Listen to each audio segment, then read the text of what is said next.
Hello दोस्तों, कैसे हैं आप लोग? I hope you all are fine.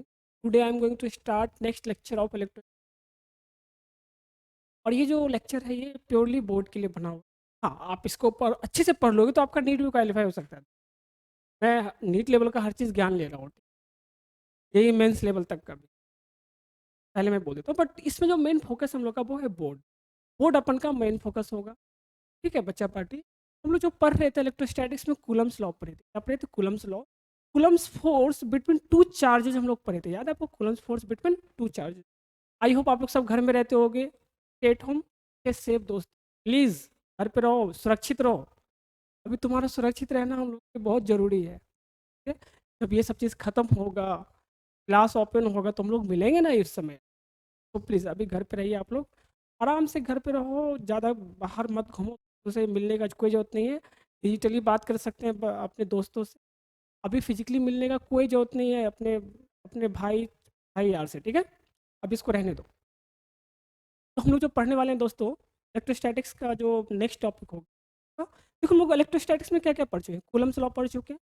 Coulomb's law for between two charges पढ़ चुके हैं। मतलब दो चार्ज के बीच में जो फोर्स लगता है हम लोग पढ़ चुके हैं। तो फोर्स का वैल्यू कितना था दोस्तों? आपको याद होगा वो फोर्स का वैल्यू था। मान लो एक चार्ज आपका Q1 है। एक चार्ज कितना है दोस्तों? एक चार्ज सपोज करो आपका Q1 है। Q1 एक चार्ज है ना। दूसरा चार्ज मान लो Q2 है। मान लो बीच का दूरी दोस्तों R है। कितना R है? ठीक है, तो Q1 जो होगा ये दोनों का पॉजिटिव पॉजिटिव चार्ज है, तो Q1 इस पे इधर फोर्स लगाएगा F। Q2 इस पे इधर फोर्स लगाएगा F। लगाएगा नहीं लगाएगा? और इस दोनों का वैल्यू क्या होगा? सेम होगा दोस्तों। वैल्यू क्या होगा? सेम होगा। और डायरेक्शन क्या होगा? अपोजिट होगा। और वैल्यू कितना होगा? K Q1 Q2 upon R square. Q1 Q2 वही दो चार्ज। ठीक है, और R क्या है? दोनों के बीच का दूरी। और K क्या है दोस्तों? आपका K जो होता है वो आपका होता है कूलम्स कांस्टेंट। क्या होता है? Coulomb's constant. Coulomb's Coulomb's constant. Coulomb's constant. और इस के का जो वैल्यू होता है फॉर एयर के लिए दोस्तों, के का जो वैल्यू होता है वो आपका होता है के बराबर होता है 1/4 पाई एप्सिलॉन नॉट। और इसका वैल्यू दोस्तों होता है कितना है? 1/4 पाई एप्सिलॉन नॉट का वैल्यू क्या होता है? ये होता है 9 × 10⁻⁹ कितना? न्यूटन मीटर स्क्वायर पर कूलम का। ठीक है, देखो ये हुआ एसआई सिस्टम में। सीजीएस में इसका दोस्तों वैल्यू होता है 1। कितना होता है? 1। क्या होगा? डाइन डाइन सेंटीमीटर का स्क्वायर पर कैट कूलम का स्क्वायर। ठीक है दोस्तों, ये आपको मैं पढ़ा चुका था। ये आपको मैं पढ़ा चुका था। कुछ कुछ क्वेश्चंस कर लेते। क्या कर लेते हम लोग? कुछ कुछ क्वेश्चंस करते। देखो सपोज करो कि आपको एक चार्ज दे रखा है दोस्तों। आपको एक चार्ज दे रखा है। ले लो 1 कूलम। कितना ले लो? 1 कूलम। बीच का दूरी ले लो आप 1 मीटर। फिर एक पॉइंट 1 मीटर डिस्टेंस पे फिर एक चार्ज रखा हो 1 कूलम। 1 कूलम का चार्ज, दो चार्ज रखा हो 1 मीटर की दूरी पर। आपसे पूछा find force force between them. Find force between, ये पूछा आपसे। ये है क्वेश्चन। क्वेश्चन नोट डाउन कर लो और खुद से पहले ट्राई करो। खुद से पहले ट्राई करो। चलो अभी इधर देखोगे सब। सॉल्यूशन देखो। सॉल्यूशन देखोगे। देखो फोर्स बराबर क्या होता है दोस्तों? के Q1 Q2 upon R square. अरे होता है नहीं होता है? देखो सबका वैल्यू दे रखा है तुमको। आर का वैल्यू कितना दे रखा है? 1 मीटर। Q1 1 coulomb, Q2 1 coulomb. सबका वैल्यू पुट कर दो। 2 Q1 कितना आपका? 1 कूलम। तो Q2 कितना? 1 कूलम अपॉन 1 मीटर का स्क्वायर, 1 का स्क्वायर। यही होगा ना? ये कितना हो जाएगा? के। और के का वैल्यू कितना होता है दोस्तों? 9 × 10⁹ यही होता है ना, न्यूटन। अब देखो फोर्स का वैल्यू ये हो गया 9 × 10⁹ सोचो 9 × 10⁹ न्यूटन कितना बड़ा फोर्स होता है यार। मान लो कि आप 70 kg को, कितने केजी के हो? 70 kg के। अगर आप 70 kg के हैं, आपका वेट फोर्स कितना होगा? mg होता है वेट फोर्स। अरे वेट फोर्स क्या होता है? mg होता है कि नहीं होता? वेट कितना होता है? mg। वेट बराबर क्या होता है? mg। आपका कितना हो गया बेटा? Weight 700 newton. अगर हम लोग जी का वैल्यू 10 ले ले, कितना होगा? मास इंटू ग्रेविटेशनल एक्सेलरेशन, यही तो वेट होता है ना। तो 70 इंटू जी का वैल्यू चलो 10 ले लेता हूँ मैं, 700 न्यूटन। सपोज करो आप अगर 70 केजी की तो आपको 700 न्यूटन का वेट लगाएंगे। आपको हमको है ना, मान लो आपको लटका के रखना, तो हमको 700 न्यूटन का फोर्स लगाना पड़ेगा। मेरे मेरे बॉडी में जो टेंशन आएगा, मेरे हाथ में जो टेंशन आएगा वो कितना का आएगा, 700 न्यूटन। या किसी आप रस्सी से लटके हुए हो, ठीक है, आपका वेट 70 केजी है, तो उस रस्सी में टेंशन कितना आएगा, 700 न्यूटन। अब यहाँ पे देखो तुम, यहाँ पर जो फोर्स आ रहा है 9 × 10⁹ यार, समझ, करोड़ों अरबों है, 9 अरब न्यूटन है ये, 9 अरब न्यूटन। सोच लो कितना ज्यादा फोर्स है। अब समझ पा रहे हैं कितना ज्यादा फोर्स है यार, मतलब समझिए बात को, 9 अरब न्यूटन, ये इतना बड़ा फोर्स है कि आप ऐसा समझो ना, 10⁻⁹ मतलब 1 अरब, अब लगभग लगभग मैं बात कर रहा हूँ, 1 अरब केजी का कोई अगर ऑब्जेक्ट है, उसको उठाने में जितना फोर्स चाहिए होगा ना, उठाने में जितना फोर्स चाहिए होगा, ये उतना फोर्स के बराबर है। मतलब 1 कूलम को 1 मीटर की दूरी पे रखें, के बीच में जो फोर्स लगेगा वो 1 अरब केजी या कोई ऑब्जेक्ट को उठाने में जितना फोर्स लगता है उसके बराबर है। सोच लो कितना ज़्यादा फोर्स है। मान लो 1 कूलम का चार्ज एक इस हाथ में आपको दे दें, 1 कूलम का चार्ज इस हाथ में, दोनों का बोले 1 मीटर की दूरी पर रखो, ये फोर्स लगेगा। बेटा सोच कितना ज़्यादा फोर्स है, एकदम तू तितर बितर हो जाएगा। ठीक है, तो इसलिए मेरा एक्चुअली पॉइंट ये है कि जो 1 कूलम फोर्स होता है ना, ये जो होता है बहुत ही ज़्यादा, सॉरी, ये जो 1 कूलम चार्ज होता है ना, ये बहुत ही ज़्यादा चार्ज होता है, ये याद रखिएगा। इसको लिख लो, सॉल्यूशन, सॉल्यूशन लिख लो, ये आपका आंसर था। अब मैं आपको ये बताने लगा हूँ, देखो 1 कूलम जो फोर्स होता है ना दोस्तों, 1 कूलम जो आपका फोर्स होता है, देखो 1 coulomb charge is very big charge, very big.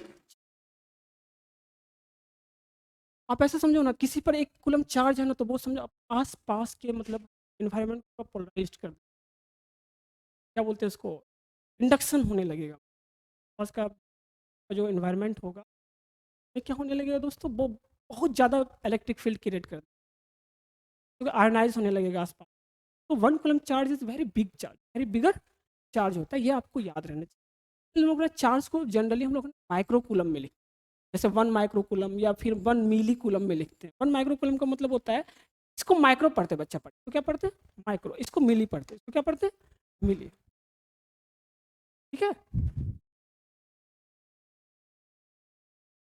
चलो अब यहाँ से देखो, 1 मिली कूलम बराबर होता है 10⁻³ कूलम, और 1 माइक्रो कूलम मतलब होता है 10⁻⁶।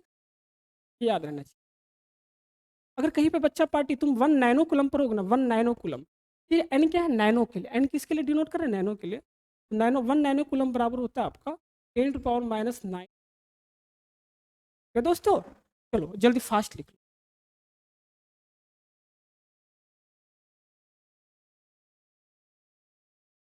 एक और क्वेश्चन देखो, और क्वेश्चन देखो, क्वेश्चन क्या है, मान लो यहाँ पे है ना 1 माइक्रो कूलम है, और यहाँ पे आपका 5 micro coulomb, 5 micro coulomb 1 micro, इसका डिस्टेंस ले लो 1 मिली कूलम, 1 मिलीमीटर, 1 मिलीमीटर, इसका डिस्टेंस कितना है, 1 मिलीमीटर। आपको बोला find force on 1 micro coulomb charge, 1 micro coulomb charge है 5 माइक्रो कूलम। ठीक है, देखो दोनों के द्वारा फोर्स तो सेम होगा ना, इसके द्वारा फोर्स इस पर, के द्वारा फोर्स इस पर, तो सॉल्यूशन क्या होगा दोस्तों। पहले तो आप लोग है ना खुद से स्क्रीन को पॉज, उससे स्क्रीन को क्या करो, पॉज करो, पहले खुद से ट्राई करो, पहले खुद से ट्राई करो, उसके बाद तुम मेरा सॉल्यूशन देखना, बाद मेरा सॉल्यूशन देखना। चलो सॉल्यूशन पे आते हैं हम लोग, इधर देखिएगा।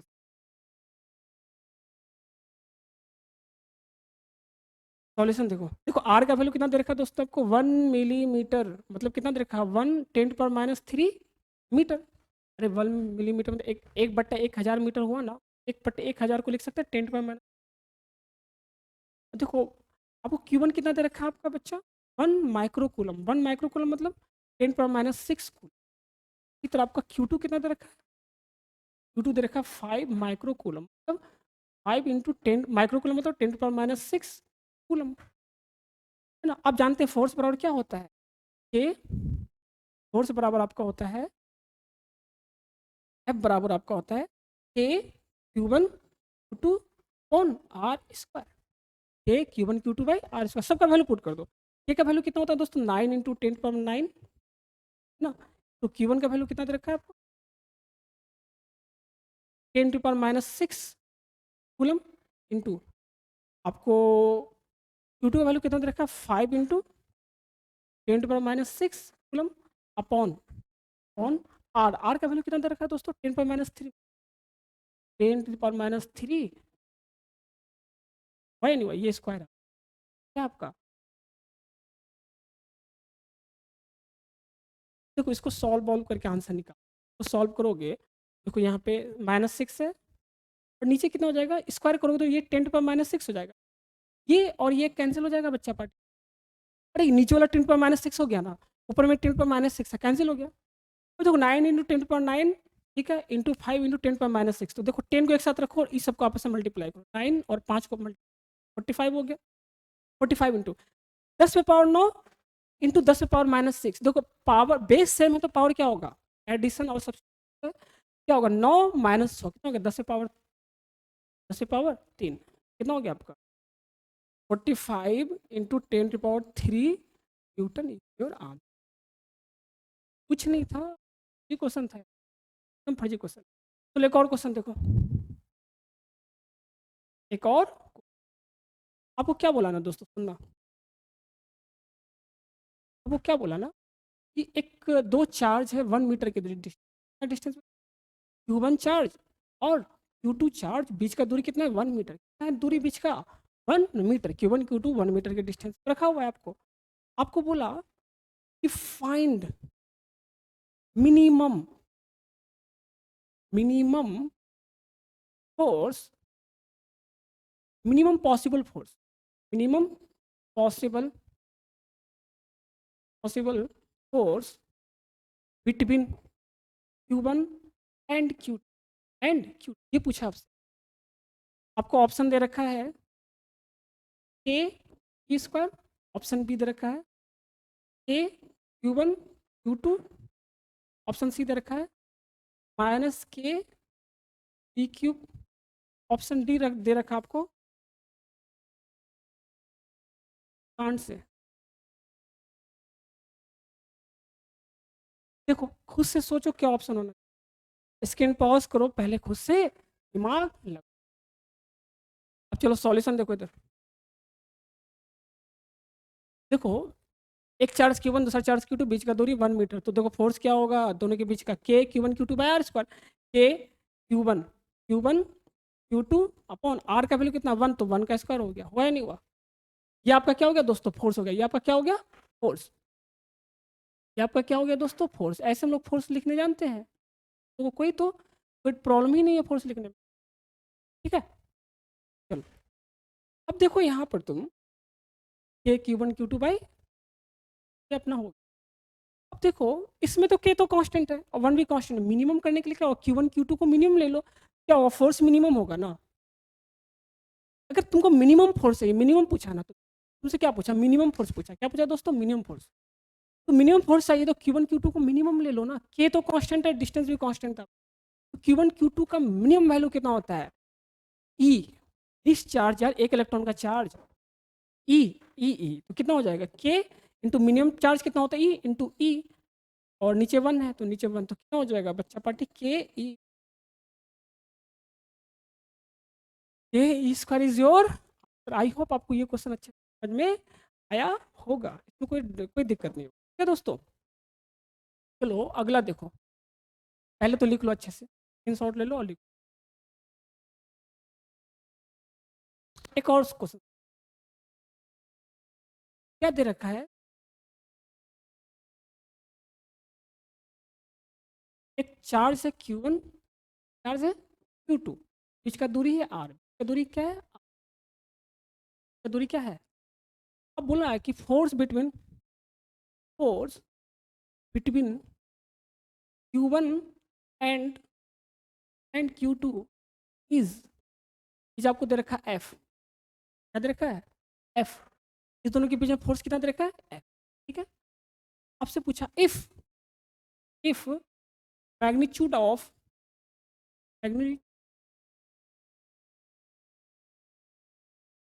Magnitude of both charge of both charge becomes double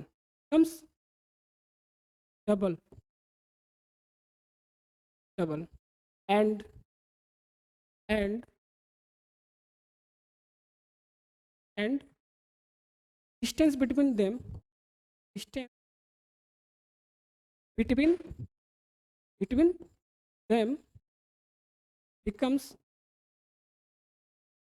one third one third one third of initial distance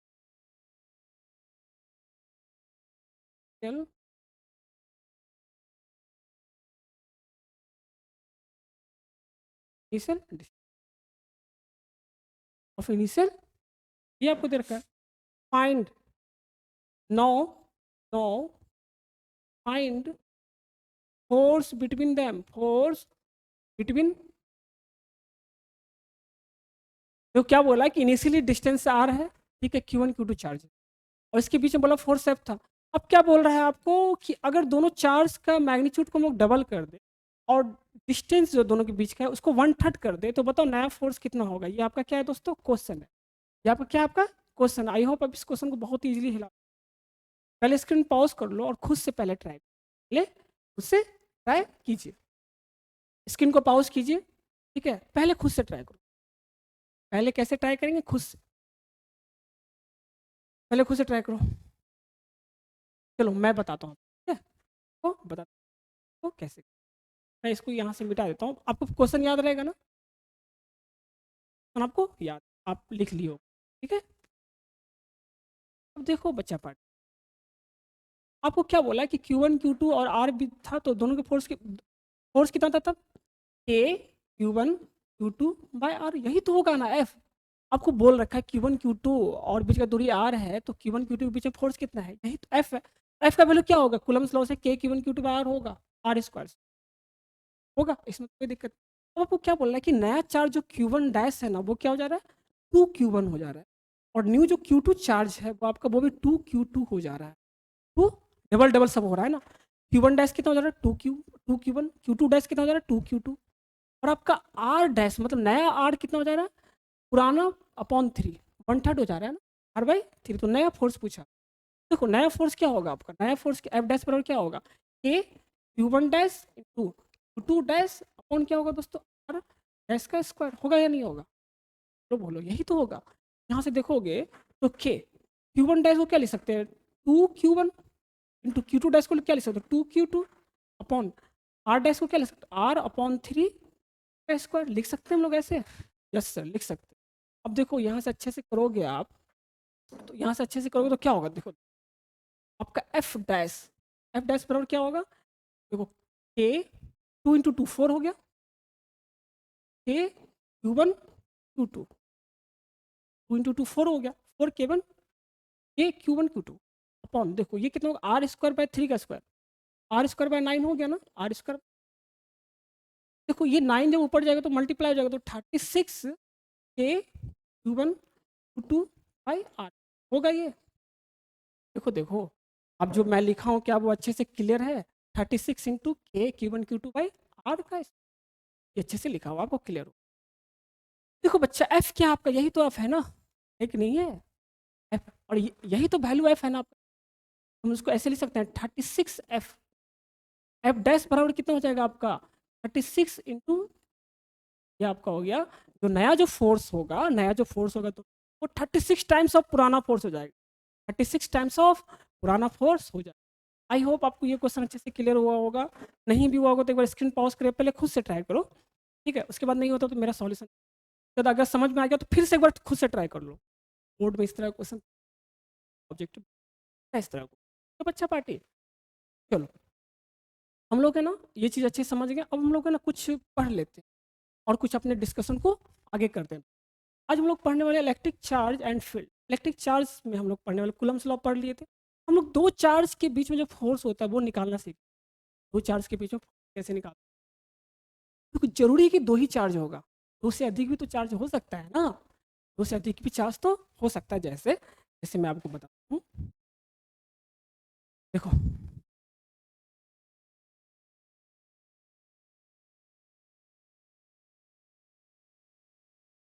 मान लो एक चार्ज आपका कितना चार्ज है, ठीक है, एक चार्ज है सपोज करो Q2, मान लो Q3, Q4 और भी चार्ज है, मान लो और भी सब भी चार्ज है, मैं 3 चार्ज को दिखा। अब बताओ यहाँ से सब डिस्टेंस लिख सकते हैं, डिस्टेंस यहाँ से,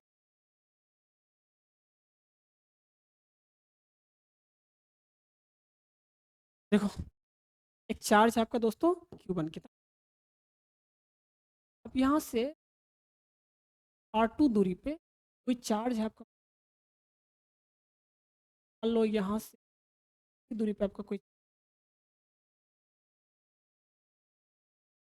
R4 दूरी पे कोई चार्ज है, Q4, इस तरीके से बहुत सारे चार्ज। देखो हर चार्ज अगर हम आपको बात करें कि फाइंड फाइंड अगर हम लोग बात करें force on Q1 charge, Q1 charge, Q1 charge, Q2 Q2 all the charges, Q2 all the charge। अब कैसे सोचोगे इस तरह, कैसे सोचोगे इस तरह के क्वेश्चंस को, सबसे पहले देख लो क्या प्रॉब्लम समझ में आया। हाँ देखो दो चार्ज के बीच में फोर्स कितना हम बता दिए, अगर मान लो दो चार्ज से दिख रहा है, दिख रहा तो कैसे करेंगे हम, इस पर हम लोग डिस्कशन कर। अगर मान लो बच्चे, अगर इस तरह का आपके सामने प्रॉब्लम आता है, आपके सामने क्या आता है प्रॉब्लम, अगर आता है तो इस कैसे सॉल्व का प्रॉब्लम।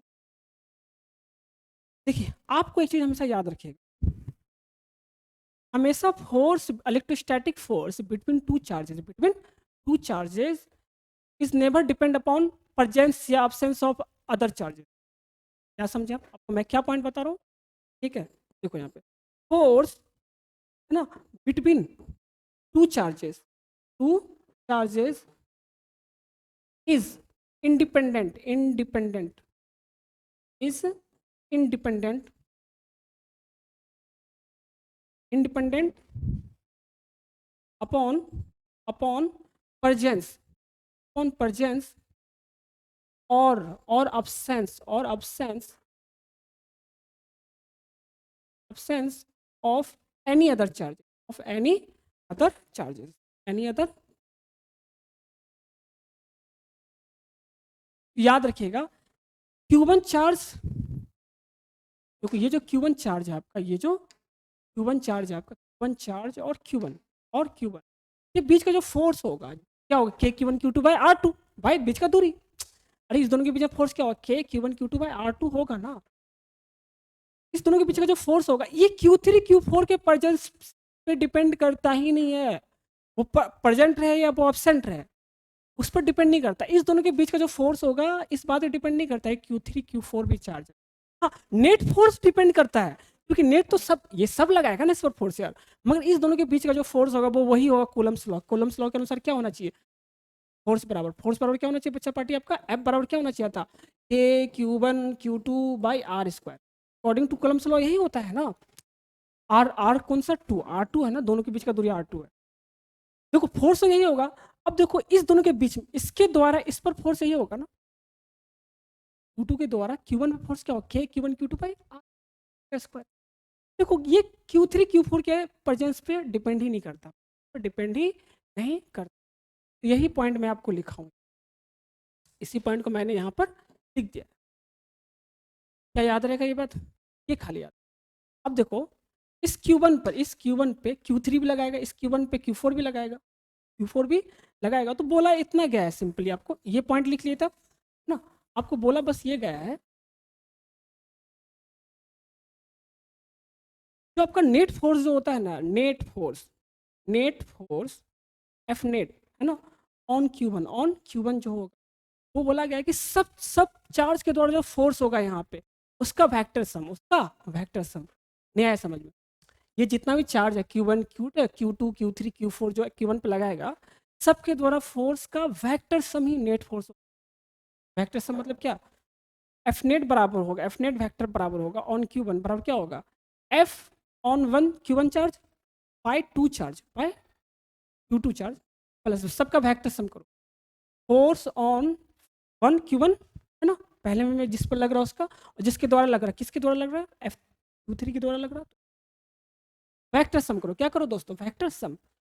अब देखो यहाँ पे फोर्स ऑन Q1 मतलब F1 Q2 4 Q2 Q4, इस तरीके से लिखते, ये होता है आपका फोर्स। मान लो और भी रहता तो और भी लिख देते इस तरह की, है ना। यही होता है आपका तो force on any charge due to multiple of charge, due to multiple of charge. I hope आपको ये समझ में आया होगा, इसको लिख लीजिए, इसको लिख लीजिए। वैसे मैं थ्योरी के रूप में आपको देखो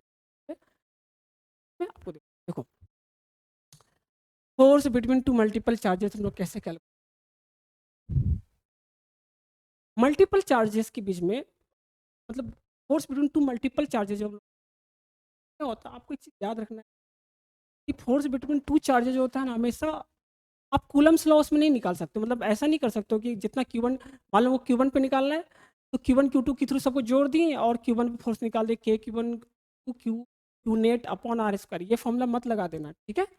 हाँ, हम लोग ये फॉर्मूला लाएंगे कूलम्स लॉ से ही लाएंगे, बट इसमें ये याद रखें, इसमें डायरेक्ट कूलम्स लॉ नहीं लगता है। सबका फैक्टर, सब कूलम्स लॉ से सब इंडिविजुअल फोर्स निकालो, सब चार्ज के द्वारा इंडिविजुअल फोर्स निकालो कूलम्स लॉ की मदद से।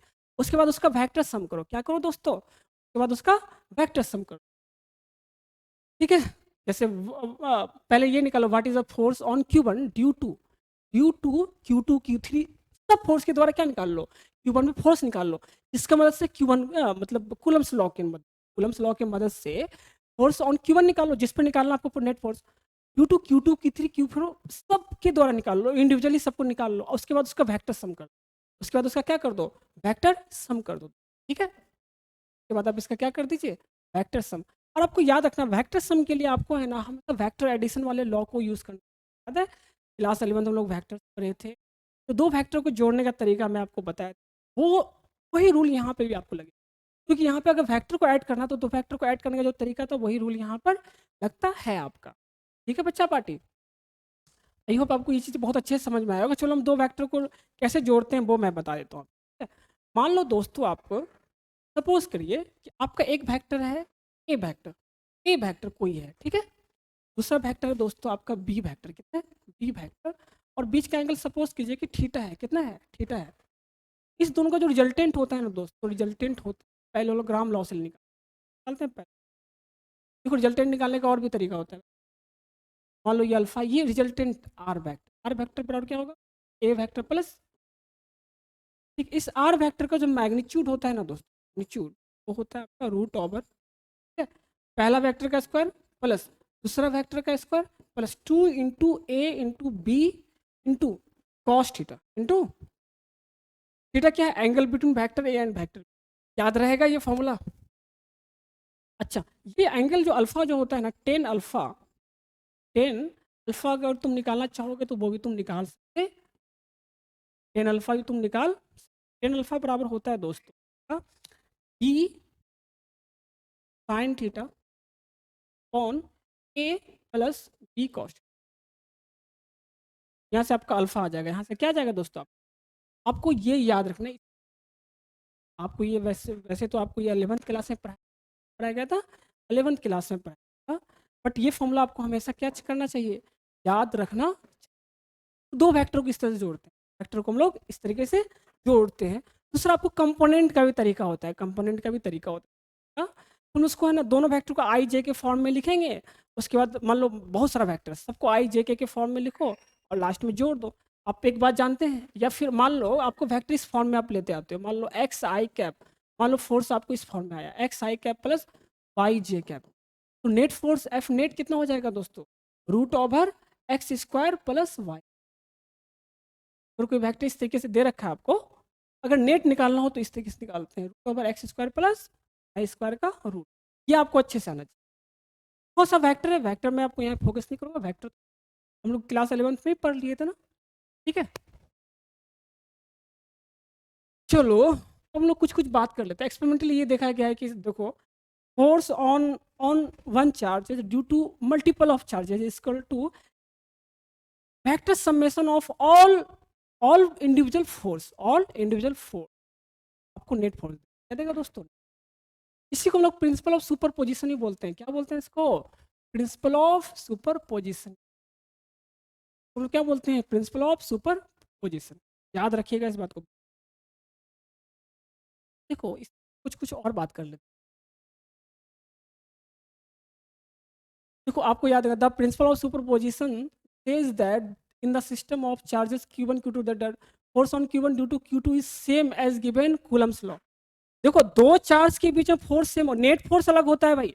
बहुत सारा चार्ज है तो उसका नेट फोर्स डिफरेंट आएगा, बट दो चार्ज के बीच में जो फोर्स होता है वो हमेशा क्या होता है? सेम होता है। सुपरपोजिशन प्रिंसिपल में ये हमेशा याद रखिएगा। मान लो यहाँ पे Q1 चार्ज है, मान लो बहुत सारा चार्ज है Q2 Q3 Q4, तो Q1 Q2 के बीच में फोर्स हमेशा वही होगा जो K Q1 Q2 by r square होता है। K Q1 Q2 by r square होता है। हाँ, नेट फोर्स तो टोटल फोर्स के द्वारा निकालेंगे ना, टोटल चार्ज के द्वारा नेट फोर्स नहीं। नेट फोर्स डिफरेंट हो सकता है, बट दो चार्ज के बीच में हमेशा क्या होगा? फोर्स। अब आपको याद रखना है, it is unaffected by the presence of other charges, by the presence of other charges. ये हमेशा टोटल चार्ज होता है दोस्तों, वो कैसे निकालते हैं? वेक्टर सम्मेशन कर लेते हैं। कैसे कर लेते हैं? वेक्टर F1 बराबर क्या होगा? F12 vector plus F3 F13 vector plus dot dot F1 n vector, मतलब n चार्जेस है, मान लो आप n चार्जेस। ये कैसे निकाल? अच्छा, वेक्टर वेक्टर के फॉर्म में मैं लिख दिया हूँ 1/4 देखो F1 को क्या लिखोगे? 1/4 Q1 Q2 by r square R12 का square into R12 unit vector. उसी दूसरा उसी तक सर इसमें क्या किया ना, 1/4 कॉमन ले लिया। ये वेक्टर सबमिशन इसमें वेक्टर, या फिर आप इसको सिग्मा के फॉर्म में लिख सकते। देख लो, तो नोट डाउन कर लो, नोट डाउन। चलो अब आगे देखो। आगे एक मैं आपको क्वेश्चन देता हूँ। अगला क्वेश्चन देखिएगा, पढ़ो क्वेश्चन पढ़ो, क्वेश्चन पढ़िएगा। सब बच्चे क्वेश्चन पढ़ेंगे, आंसर क्या होगा पहले स्क्रीन पॉज करके। ए charge Q1 exerts some force on a second charge, ठीक है, Q2 on a second charge Q2 if the third charge Q3 is brought near the force exerted by Q1 on Q2। देखो अगर हम लोग है ना किसी थर्ड चार्ज Q1 Q2 के पीछे फोर्स लग रहा है और कोई थर्ड चार्ज को लाए वहां पे, तो Q1 Q2 के फोर्स पर क्या असर पड़ेगा? यही क्वेश्चन क्या होगा बताओ। ऑप्शन देखो, स्क्रीन पॉज करके पहले तुम आंसर देना। देखो आंसर क्या होगा? आंसर क्या होगा? चेंज अनचेंज रहेगा ना यार, कि कोई चार्ज आ जाए ना आए, नेट फोर्स चेंज होता है। दो चार्ज के बीच में फोर्स कभी भी चेंज नहीं होता है। चलो अगला क्वेश्चन।